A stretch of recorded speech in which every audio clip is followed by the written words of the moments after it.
¿Qué es el psicoanálisis? ¿Qué es una pulsión? I started my professional activity as a neurologist. Sur le mot d'esprit, qu'est-ce qu'il dit d'autre? My name is Sigmund Freud. De Jacques Alain Miller llamado Los signos del goce, Silet. Comme ça, parenthèse, comme ça. Cuando los seres humanos son despertados comparten el mismo mundo, pero que cuando duermen cada uno tiene el suyo.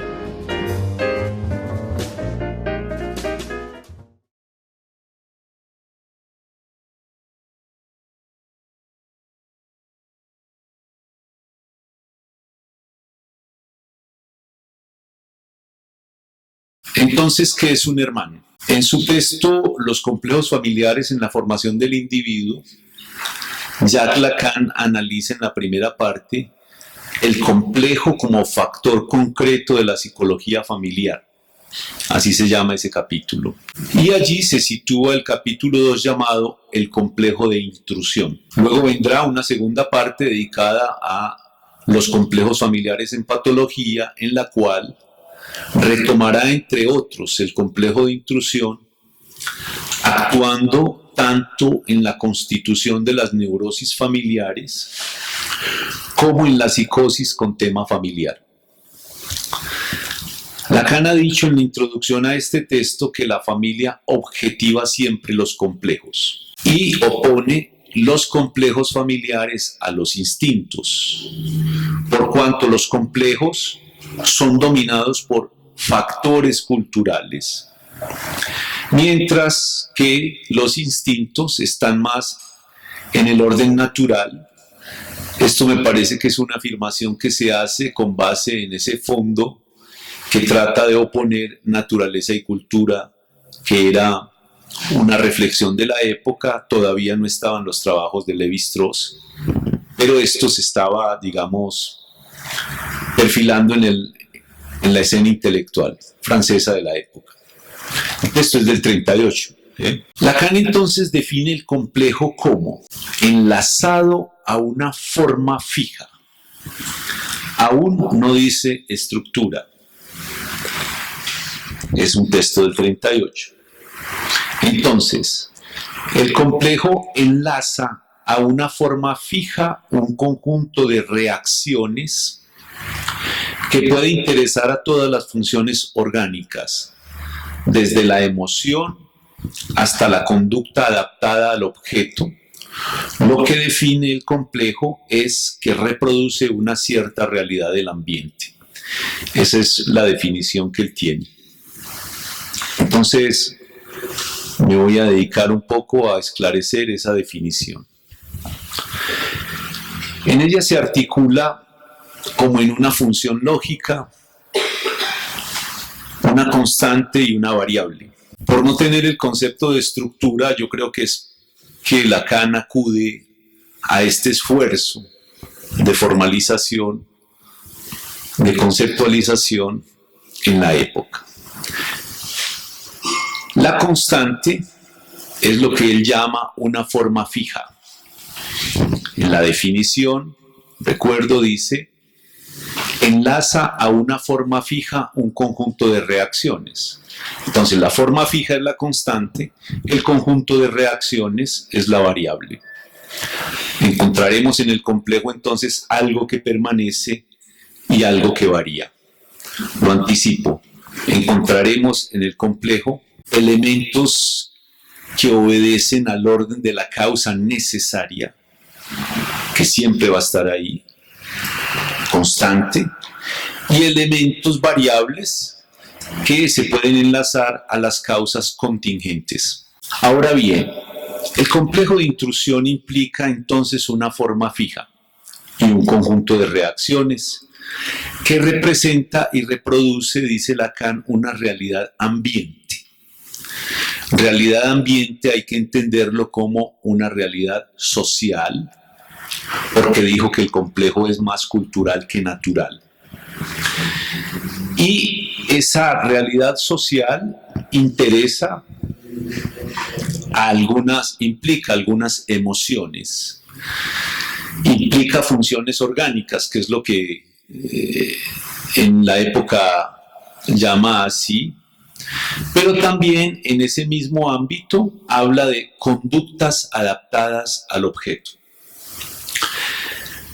Es la realidad de la familia la que está allí en juego cuando habla realidad del ambiente, es la realidad de la familia, en la que hay algunos pares. También están los padres, pero dado que se trata de saber qué es un hermano, me voy a centrar ahí. Unos hermanos con los que el sujeto interactúa conforme a cierta forma fija y pone en juego un conjunto de reacciones ya singulares. Lacan enumera dos aspectos de la definición del complejo.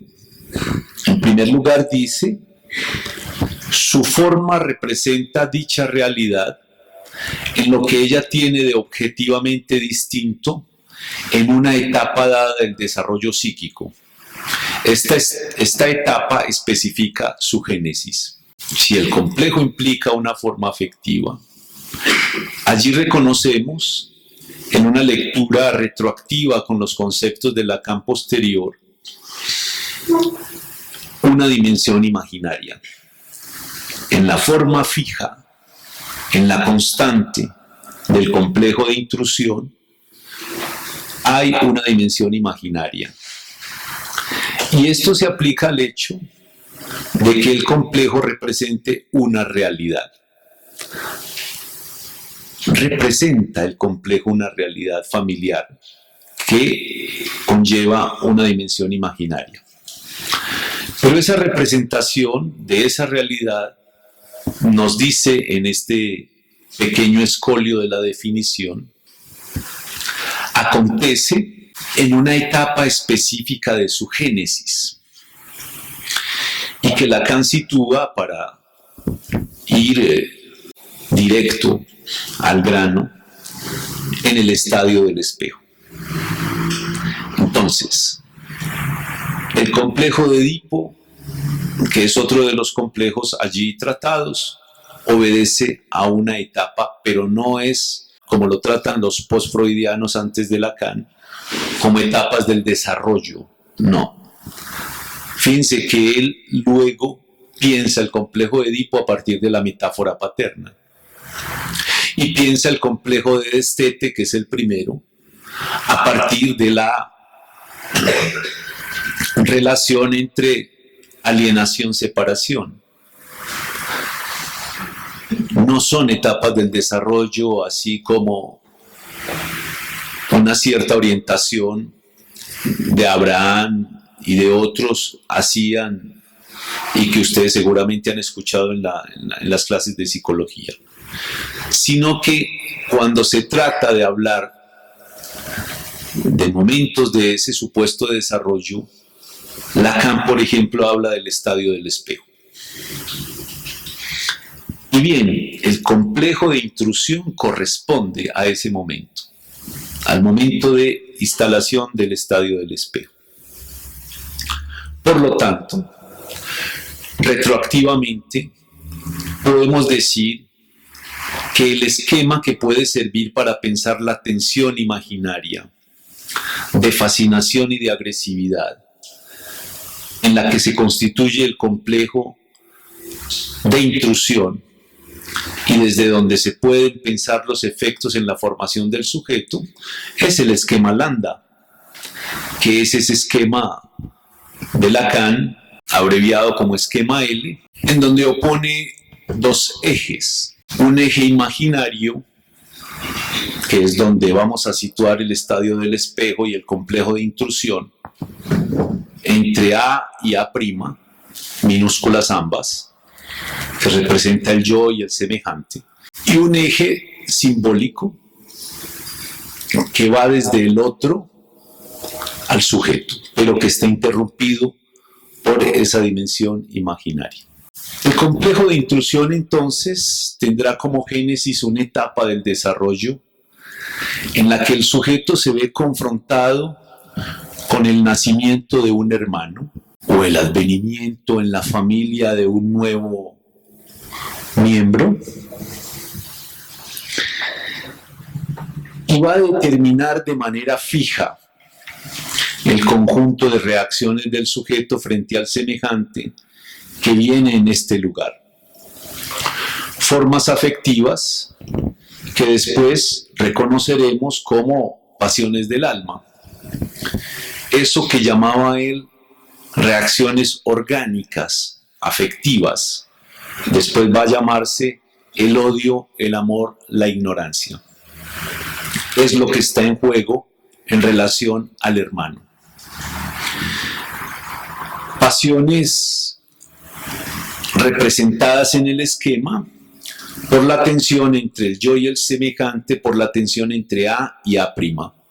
Al implicar en la definición del complejo, además de esta oposición, de decir de que esto pasa en el trasfondo de un estadio, una etapa del desarrollo de la constitución del sujeto, dice además que el complejo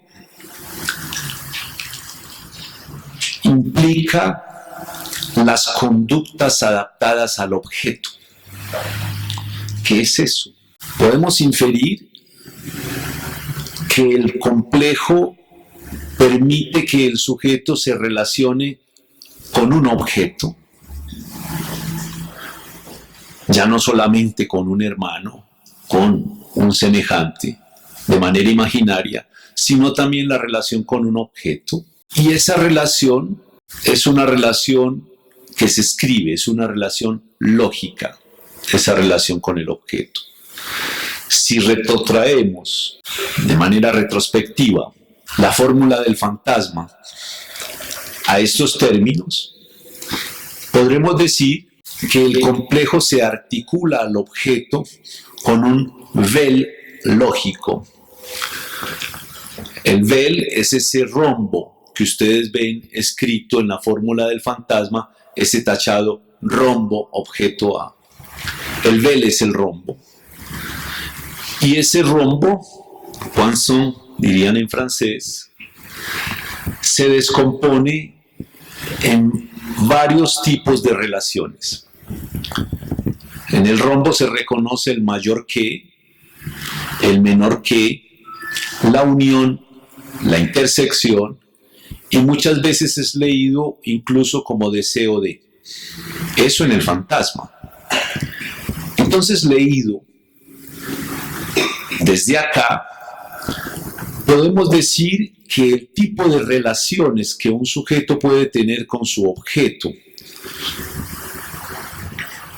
siendo ese objeto el hermano o situando ese objeto en el hermano, como se encontrará más adelante en el texto, son relaciones donde aparecen posiciones de este sujeto con su semejante, de este A', relaciones de dominación, ser dominado, dominar, mayor que, menor que, relaciones de identificación, coincidencias, entonces ahí tenemos unión, pero también puntos en comunes, intersección entre los hermanos.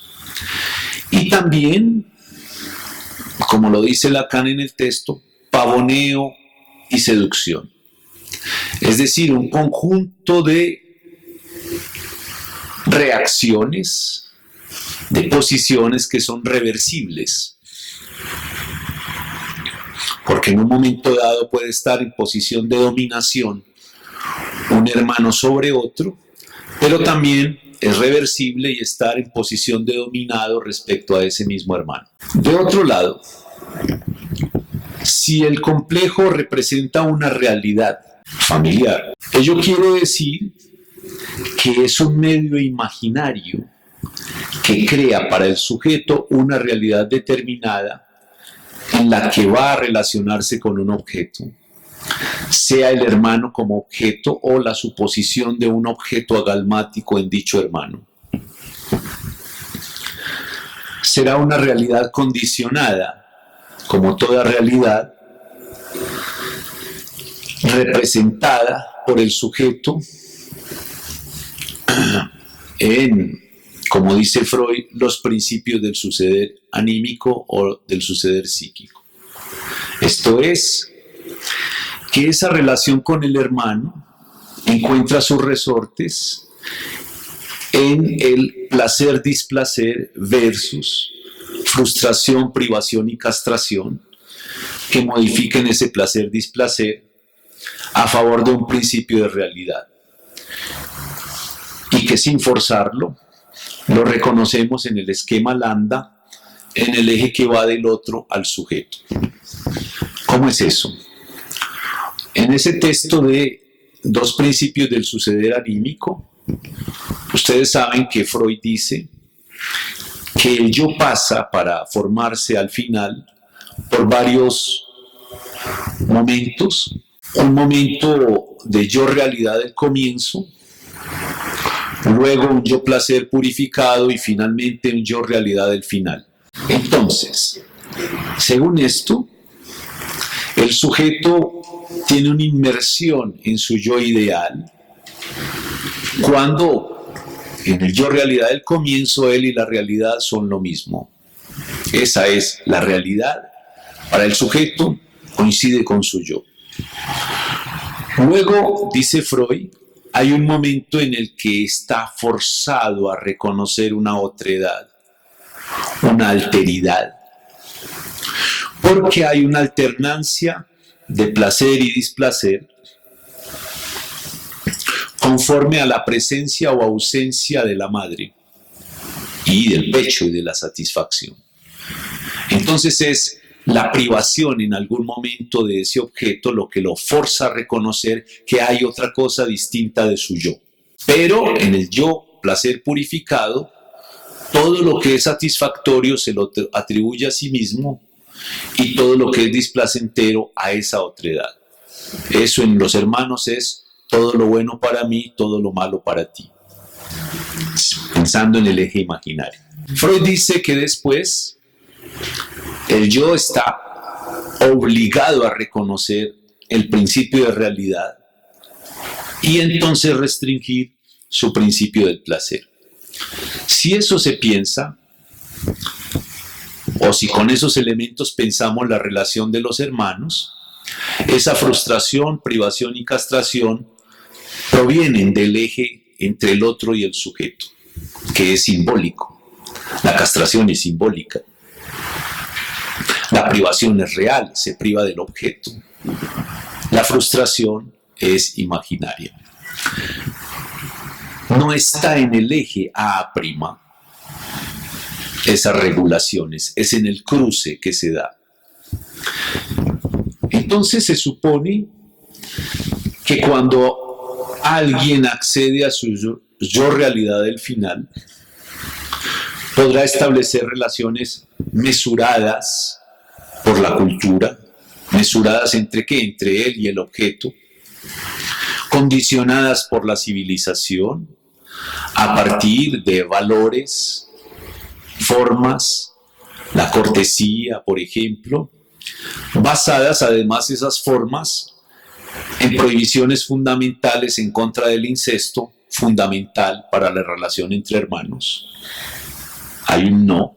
Y en contra del asesinato del semejante, también fundamental para la relación entre hermanos. Es decir, la cultura a través del eje simbólico, en esas dos prohibiciones, ya está regulando la relación entre hermanos. Por ejemplo, la relación de no matar al semejante, que es fundadora incluso de la cultura occidental, cuando en el Antiguo Testamento las tres culturas del libro, musulmanes, judíos y cristianos, comparten el mito de Caín y Abel. Es decir, que si no hay esa prohibición, es la historia de Caín y Abel en los hermanos. Desarrollé eso en un curso anterior a partir de la lectura de ese magnífico texto de Saramago que justamente se llama Caín. Y está la otra prohibición, la del incesto, que viene de manera directa también a regular, de acuerdo al complejo que es cultural, que no es instintivo, esa relación entre pares hermanos. Digamos que esa es la forma fija.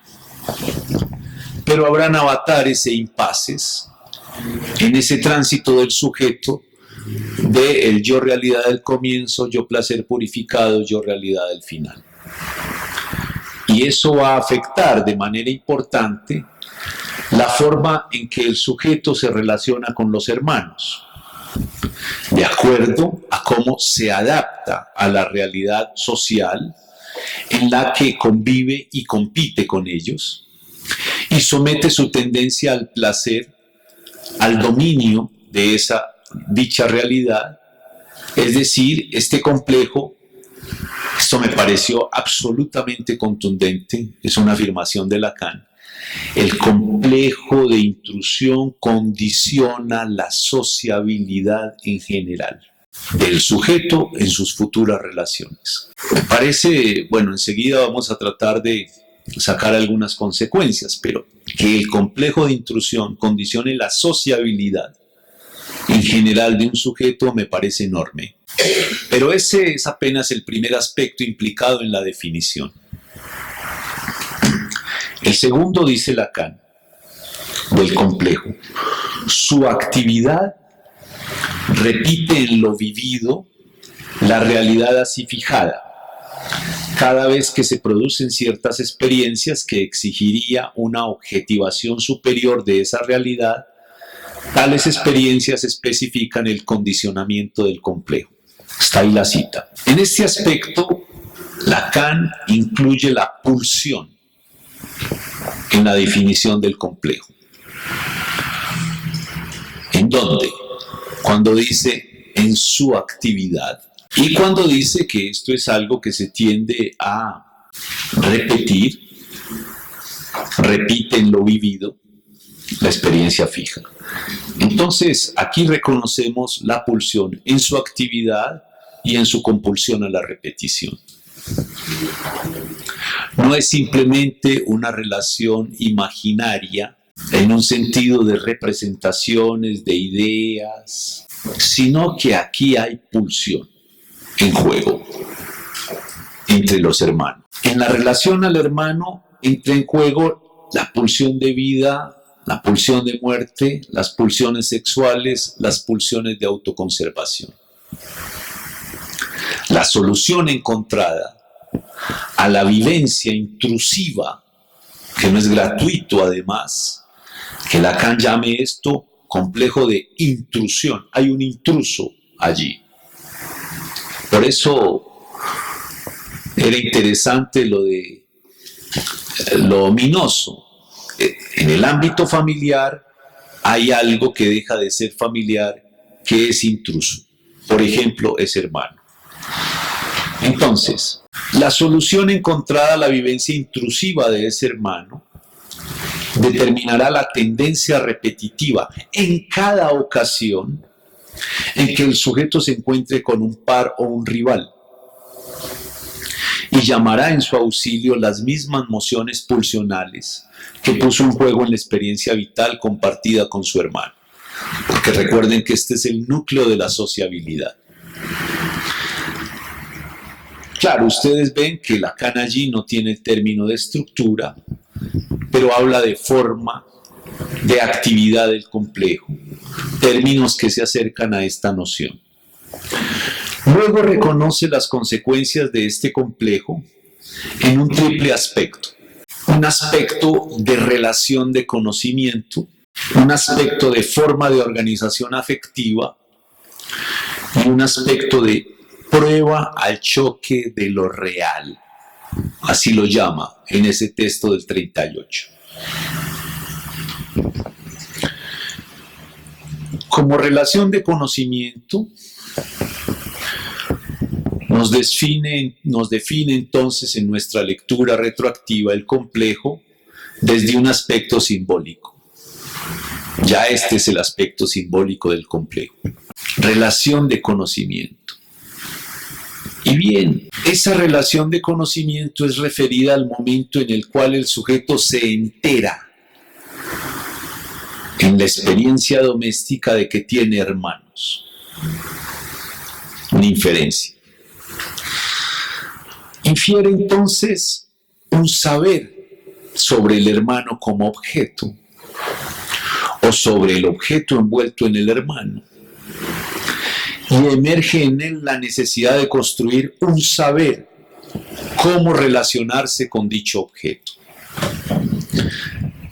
Desde su forma afectiva hemos dicho que el complejo de intrusión revela su dimensión imaginaria y ahora introduce el aspecto de prueba del choque de lo real y su referencia al objeto.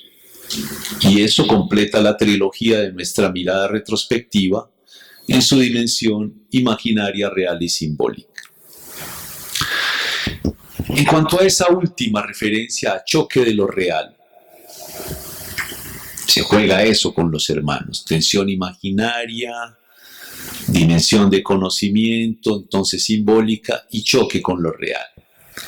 ¿Cómo es representado en ese texto el choque de lo real? ¿Qué es lo real allí? Y bien, vamos a reconocer el objeto en juego entre los hermanos, que es un objeto perdido, como dice Freud. Y por eso Lacan trae a colación, para ilustrar el complejo de intrusión, ese pasaje de las confesiones de San Agustín, que está en las confesiones 1:8, donde los celos infantiles sorprenden al observador. San Agustín se dice sorprendido. Dice, he visto con mis propios ojos y observado atentamente a un niño muy pequeño, presa de los celos. Todavía no hablaba y no podía, sin palidecer, fijar su mirada en el amargo espectáculo de su hermano de leche. Hasta ahí San Agustín. Este es el núcleo de la sociabilidad de un sujeto. ¿Qué hace él ante este espectáculo? Y miren todo lo que está allí implicado. Se trata del objeto oral. El niño que no habla, es decir, tiene menos de 2 años, y que mira el espectáculo amargo de su hermano recién nacido cuando es amamantado por la madre. ¿Qué está en juego como objeto? El objeto oral. El seno que otrora era de él, o incluso que era parte de él en la fase del yo placer purificado. Porque en un momento dado, Freud dice que el pecho no es de la madre, sino que es del niño.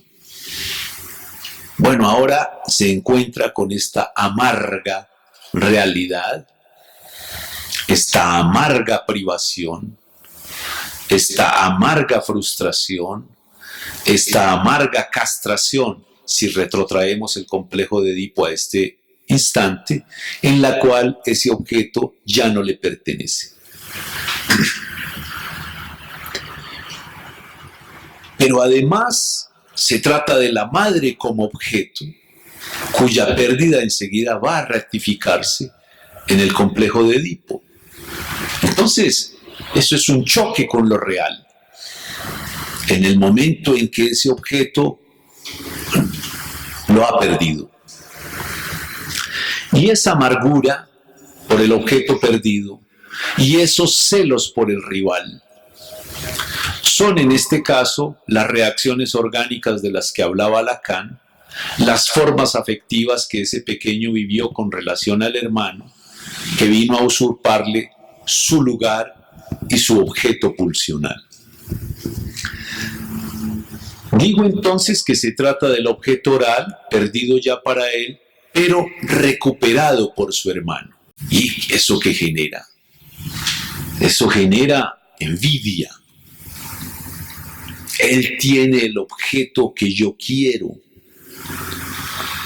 Incluso la envidia, porque él se queda en los celos, la envidia va más allá.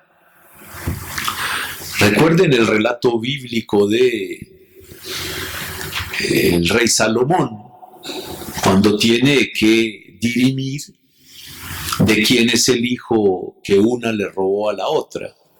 Y él va a partir el niño para que cada uno quede con una parte, claro, de niño muerto. Y hay una que dice, sí, pártalo. Y la otra dice, no, no lo parta, entrégueselo a la otra. Entonces él ahí decide que esa es la madre. ¿Por qué? Porque la envidia empuja a destruir el objeto del cual el sujeto no puede disfrutar, para que el otro no disfrute de él. Hasta allá llega la envidia. Bueno, aquí no es la envidia en ese sentido, pero sí son los celos. Y es enorme decir que los celos infantiles en juego, en el complejo de intrusión, es el núcleo de la sociabilidad. Porque eso se va a tender a reproducir en todas las relaciones del sujeto en su vida con los pares. Ahora bien, después ese objeto será representado como, por ejemplo, ya no el objeto oral, sino ser el falo de los padres. Cuando nace el niño, tiene toda la atención, se vuelve su majestad el niño, todo el amor está allí centrado. Es el falo de los padres que se presenta como insignia. Cada vez contamos las anécdotas, cuando tiene tanta edad, los progresos sociales, es mostrando el pequeño falo.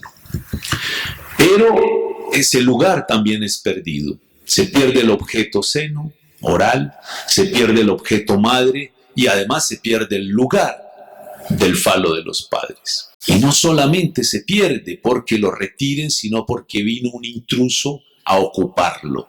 Además, por su tendencia a iterarse, el complejo de intrusión funda la génesis de un hecho psíquico esencial acontecido en el seno de la familia, pero que se replica en su ejercicio cultural, en toda otra relación donde se congreguen posibles rivales del sujeto a nivel social. A nivel amoroso, por ejemplo, en lugar del rival, se pone en juego de nuevo allí. Se reencontrará entonces en la escuela, en la iglesia, en el ejército, en el trabajo, en toda institución o más artificial, donde esté implicado el reconocimiento de un tercero ante pares en disputa. ¿A quién quiere más? ¿A quién prefiere? ¿Quién tiene rosca con él? ¿Quién está en sus afectos? ¿O él o yo? Ahí va a aparecer de nuevo la manera como cada quien pudo elaborar ese complejo de intrusión. Ahora, eso del conocimiento de ese complejo, también vamos a decir algo sobre el asunto, porque explica la forma, dice Lacan, en que el sujeto se adapta, diríamos nosotros, bien o mal a ese ambiente familiar, y entonces después se adapta bien o mal al trabajo, a la escuela, a los lugares de socialización. En él jugará, dice Lacan, la tipicidad general del complejo en relación a las leyes del grupo social. La forma en que cada quien construyó la salida para la vivencia de la intrusión del hermano rival va a decidir cómo ese sujeto se confronta frente al pacto social que regula las relaciones entre iguales. Así, determinará si el sujeto reacciona con, dice Lacan, formas equivalentes de inhibición, de compensación, de desconocimiento, de racionalización. Todas ellas son formas de reaccionar frente al complejo de intrusión. Inhibición. Aparece la inhibición en el trabajo, en el estudio, etc. Y puede tener esta raíz. Frente al hermano, ¿qué hizo? El nacimiento del hermano. Se inhibió. O siempre estuvo reivindicando una compensación. Los padres engañan al pequeño niño diciéndole: va a venir tu hermanito y te trajo un regalo, es decir, una compensación. O de desconocimiento.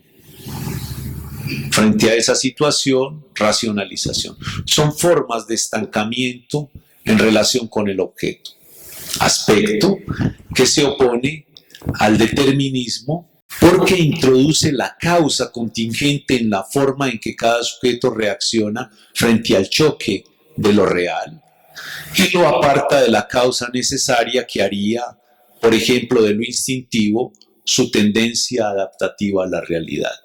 Porque hay una polémica de fondo en este texto, y es aquellos que en un neodarwinismo están pensando que el sujeto se adapta por instinto en la competencia con los otros por el más fuerte, donde sobrevive el más fuerte.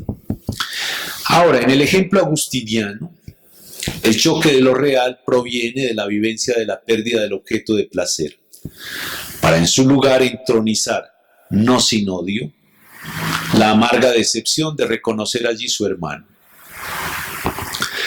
Es decir, que los hermanos no rivalizan por instinto de supervivencia, sino por la contingencia de coincidir en cierto momento de la vida en una familia en la que no eligieron a sus hermanos. Este es un punto importante, me parece a mí. Un sujeto puede elegir sus amigos, con quién está, pero no se pueden elegir a los hermanos.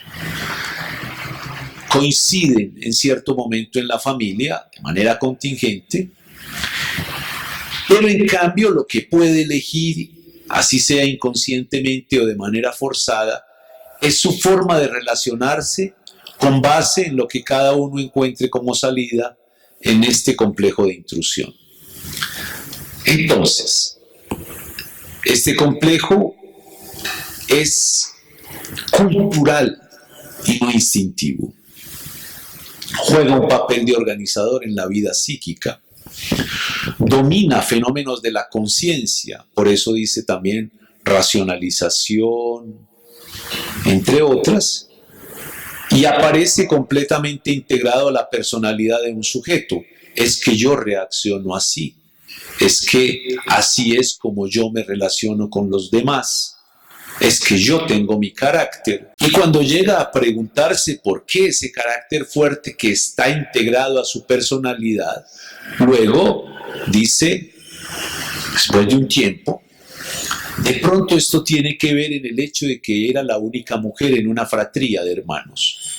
Entonces, claro, en un momento, en un lugar cultural donde el machismo es bastante arraigado, ella era la que se esperaba hiciera todos los oficios domésticos, mientras sus hermanos veían televisión o no. Sobrevivir allí, en esa fratría de hermanos, le dio un carácter fuerte, que enseguida reproduce en el trabajo, pero que aparece como eso hace parte de mí, integrado, indiscutible hasta ese momento. Entonces, hay más sorpresas. Su motivación en lo inconsciente no hunde sus raíces únicamente en justificaciones pasionales, sino que también aparece en racionalizaciones objetivables, dice Lacan. Por lo que encontraremos en la relación con los hermanos, no únicamente argumentos pasionales de amor y de odio, sino también discursos construidos sobre una racionalidad que las justifica, razones axiológicas, valores, genealogías, filiaciones, Pero esa racionalización mezclada de ese aspecto pasional puede incluso empujarse hasta el delirio, hasta las psicosis familiares o hasta las neurosis familiares, en particular tratándose del complejo de intrusión, desde los fenómenos de lo ominoso, lo siniestro, hasta el delirio paranoico del doble, o de la esquizofrenia en su fragmentación, por ejemplo, en el gemelo. Igualmente a nivel social, se reencontrará este complejo en la construcción del enemigo. Allí se trata en pleno de ello. Hice con unos colegas, también algún psicoanalista, un trabajo sobre la construcción del enemigo en el conflicto armado colombiano, analizando los discursos sobre, por ejemplo, esta base. Siempre está la dimensión de que el enemigo encarna todo lo peor y como todo sujeto recibe su propio mensaje de manera invertida, quiere decir que si el otro encarna lo peor, yo soy lo mejor. Y eso en cada uno de los actores armados en conflicto. Es decir, esto sigue allí, fundamentando no solamente pasiones, sino también discursos muy racionales y muy construidos. Por eso es que el saber también está en juego con los hermanos. Hay esa dimensión del conocimiento, no solamente el odio y el amor, sino también la dimensión de la ignorancia. Lacan reflexiona en el complejo de intrusión las causas necesarias y contingentes. Las primeras provienen del elemento cultural y de la extensión que dicha cultura da al grupo doméstico. Así, por ejemplo, no es solo tu hermano aquel que la consanguinidad determina, sino que también lo será aquel que la cultura designe como tal. En nuestro medio se reconoce hoy como medio hermano o hermanastro al hijo del padre o de la madre por fuera del matrimonio conyugal, del cual el sujeto es fruto. Antes recaía sobre dichos hermanos medios la segregación social, al ser llamado bastardos o naturales por oposición a legítimos. Hoy también hay hermanos de crianza. En las nuevas configuraciones familiares, donde desde el punto de vista de las parejas que se vuelven a casar y aportan a la nueva familia hijos, aparecen los tuyos, los míos, los nuestros, que se reúnen como hermanos. Hay hermanos adoptados además, y hay primos hermanos, entre otros. Es decir, depende, ahí es donde está la forma fija, lo que la cultura determine que es un hermano. Con todos ellos el complejo de intrusión está en juego.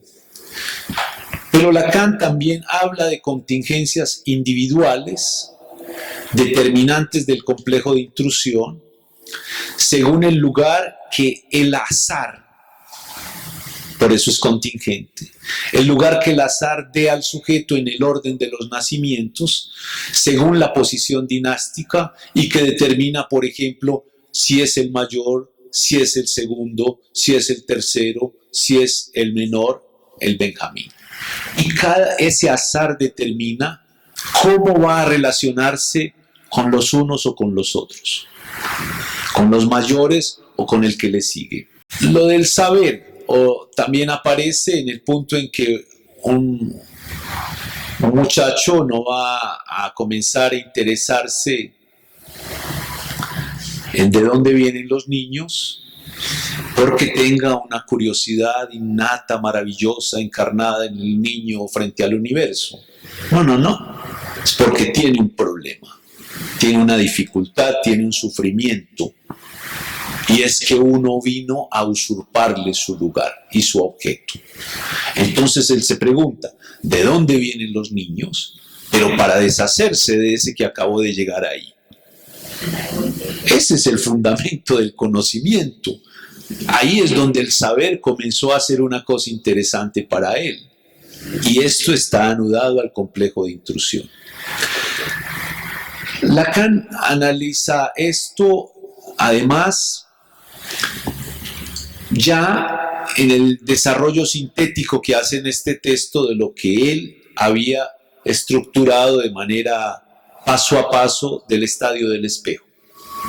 Entonces reconoce momentos de transitivismo, momentos de mitomanía, momentos reversibles, sádicos, masoquistas, deseo de ver, de ser visto, deseos destructivos y toda la teoría de la agresividad en juego en la relación con los hermanos.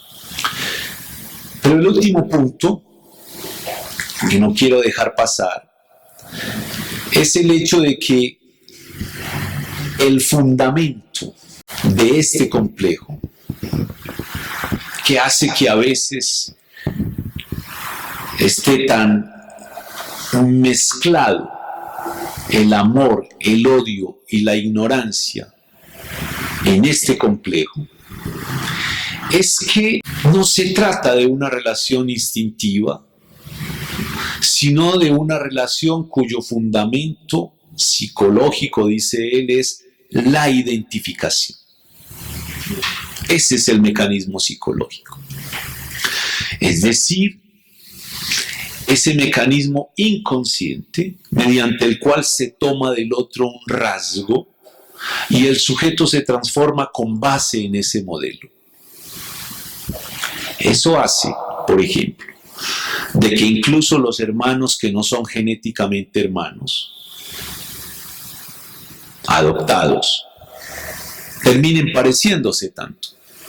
No tienen la carga genética, pero tienen identificaciones a los mismos dichos de la familia, a los mismos rasgos, a las mismas formas, y por eso terminan pareciéndose. Y por eso es que también se pueden volver tan siniestros, tan ominosos, esa inquietante extrañeza de que el otro, que es tan parecido, tan doble, tan familiar, en un momento dado comience a encarnar lo éstimo, lo extraño, lo inquietante, lo odioso, no que hay en él, sino que cada quien pone en él. Es decir, Lacan lleva poco a poco esta reflexión de la dimensión intrasubjetiva entre dos sujetos, entre dos hermanos, a una relación intrapsíquica. El hermano se lleva dentro, se ha identificado el sujeto a él, se ha constituido el otro en modelo, por ejemplo en el estadio del espejo, pero también en rival, donde hay una tensión agresiva fuerte, y que si no es por la intervención de ese tercero que pacifica, eso lleva a Caín y Abel. Bueno, no siempre pacifica, en el mito no pacifica nada, porque Dios prefiere a Abel sobre Caín, de manera caprichosa, dice Saramago. Y ahí comienza este drama. Los niños únicos tienden a ser el niño amo, porque no tienen quien le compita. Pero este complejo de intrusión aparece en todo sujeto, así sea hijo único, con los primos, con los compañeritos del colegio. Por ejemplo, en las familias cuya tendencia burguesa hoy es tener pocos hijos para brindar más oportunidades y así no repartir la pobreza, aparece que finalmente sus hermanos rivales comienzan a aparecer en el colegio. Cada vez incluso los llevamos más temprano al colegio. Ahí viven también el complejo de intrusión. Y durante años se crían juntos en el mismo kinder, el mismo primero, segundo, tercero. Son como sus hermanos. Y muchas de estas cosas las tienen que resolver es ahí. Pero Lacan dice que en el núcleo de los celos no está solamente el odio hacia el rival, sino una especie de pasión que va desde la obsesión hasta el delirio por el otro. ¿Y quién es él? ¿Y en qué lugar se enamoró de ti? ¿A qué dedica el tiempo libre? Pues, ¿qué es ese interés en qué dedica el tiempo libre el otro? Pues, es en el sentido de un enamoramiento del rival, claro, imposible de reconocer, más bien ahí es el odio, pero ahí es donde está jugado el amor-odio de esa relación tan fundamental en algunos sujetos. De todas maneras hay una crueldad entre los hermanos, y cuando en algún momento, no necesariamente en la infancia, incluso ya adultos, se reúnen un día, comienzan a tomarse unos tragos y los mayores dicen, le contamos la verdad a este. Y la verdad, no, es un secreto familiar. Aquí van a hablar del secreto familiar. No le digamos. Díganme, ¿qué pasó? No, es que pues la verdad es que tú eres adoptado. Y como eso hace eco, ¿con qué? ¿Con qué hace eso resonancia?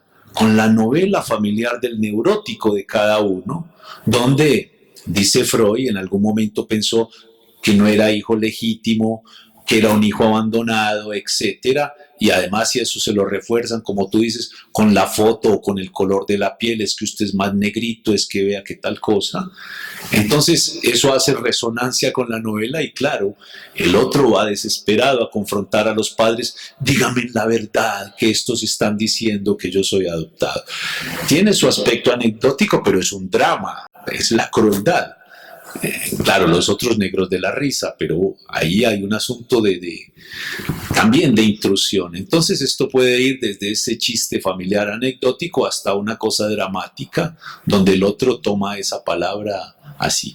Lo del gemelo, Freud cita en Lo Siniestro un estudio que hizo Rand sobre el doble, y donde efectivamente trata este tema del hermano, del gemelo, porque es como si naciera con el rival, no es que vino después, sino que nació con el rival. Y eso arma relaciones complejas, muchas veces de mucha complicidad, donde el uno presenta el examen por el otro, pero también está el hecho de a dónde van los privilegios, dónde está mi separación, dónde comienzo a ser yo y dónde comienza a ser ella, porque no es fácil. Claro, ahí lo tenemos muy patente en las gemelas, pero hay que ver que con todo hermano hay esa dimensión de dónde terminan mis límites y comienzan los otros, que es un asunto psíquico complicado con la identificación. En efecto, sí hay una regulación más patente en la fenomenología, en la rivalidad entre hombres.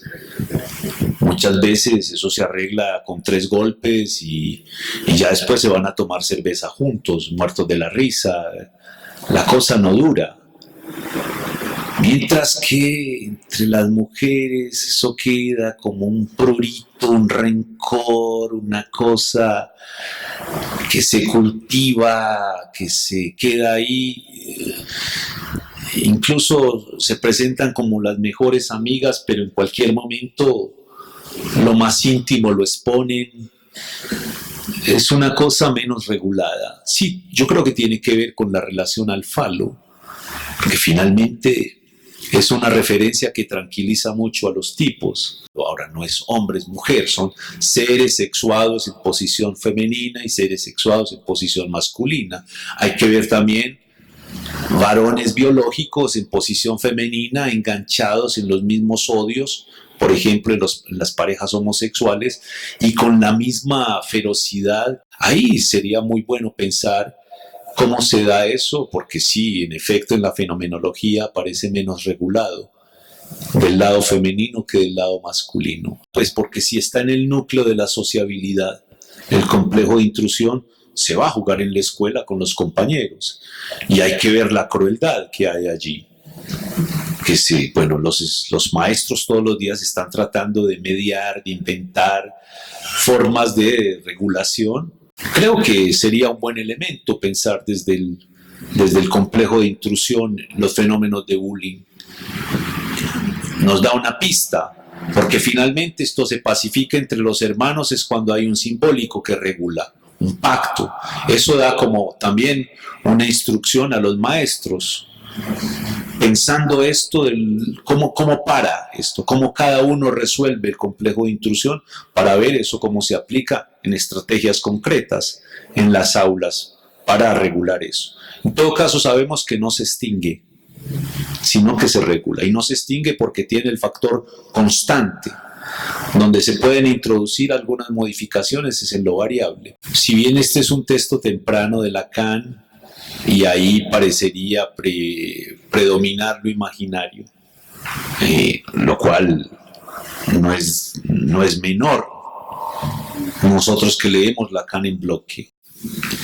Y hay que ver el detalle con el cual él recrea ese pavoneo, esa seducción, esa relación incluso entre escolares de transitivismo, que el uno se cae, llora y todos lloran sin haberse caído. Ahí hay un fenómeno de transitivismo. Todo eso se juega, pero el punto de lo real en la escena de San Agustín no es simplemente, como he dicho, que el otro tenga el objeto que ya no lo tiene, sino que el otro se satisface de ese objeto. Dice Lacan, el núcleo de la segregación, el corazón de la segregación, el fundamento de la segregación, es que se nos hace insoportable el goce del otro. Es lo que no soportamos, lo que no resistimos. El punto que nos parece más odioso es que el otro goce de una manera diferente a la mía. O que el otro goce mientras yo no goce. El goce del otro es insoportable. Eso pasa desde los grupos de oración hasta las bandas de la esquina que arman precisamente esas fronteras imaginarias y que no soportan el goce del otro. Porque en efecto, en la rivalidad también está en juego esa satisfacción insoportable del otro. Cuando Lacan piensa que se trata de un fenómeno de identificación y que se puede haber una posibilidad de reversibilidad de las posiciones, lo que yo digo mayor que, menor que, unión, intersección, precisamente el fantasma de pegan a un niño implica a un hermano, pegan a mi hermano, mi padre le pega porque me ama, o mi padre me pega a mí porque pegar es una forma de amar. Creo que ahí está muy bien ilustrado, de manera freudiana, las distintas posiciones que se asume, porque recordad que él dice que el goce sádico en el fondo es una identificación con el masoquista. Ahí está en juego todo eso. Por eso la relación no es solamente intrasubjetiva, sino intrapsíquica. Que parte de mí identificada al hermano goza identificándome a él en esa posición de pasividad o actividad frente a un tercero que es el padre que pega. Creo que sería muy buena pista pensar cómo el complejo de intrusión allí está representado en todas esas posiciones de nada más y nada menos un texto de Freud que se nos vuelve crucial para pensar lo que es el fantasma fundamental, donde está implicado en efecto no solamente el escenario, la frase, sino el goce real en juego con lo insoportable de que el otro se satisfaga, que acabamos de decir, pero también en la satisfacción de amor-odio que se juega allí. ¿Cómo cada quien resuelve esto? Porque de eso depende cómo se va a relacionar. Por ejemplo, Lacan dice al final de la tesis quinta del texto de la agresividad en psicoanálisis, hablando de los psicoanalistas, que eso podría dar lugar a lo que él llamaba una fraternidad discreta. Pero tendría que haber un gran esfuerzo de todos los que nos formamos en el psicoanálisis para, justamente en una escuela que no es una masa artificial, que hay un agujero en la mitad, poder relacionarnos en una escuela de psicoanálisis soportando el goce de cada uno, que además aparece a flor de piel, o es observado agudamente por los colegas. ¿Cómo armar una fraternidad discreta en el sentido de una comunidad posible? Esto no nos lleva a ninguna utopía comunitaria, esto no puede pasar más allá del ámbito de las escuelas, esto no es para armar una nueva sociedad sobre ese modelo, pero aquí también aparecen los momentos de crisis, o sea, no estamos vacunados contra el goce propio ni tampoco contra el de los demás. Muchas gracias.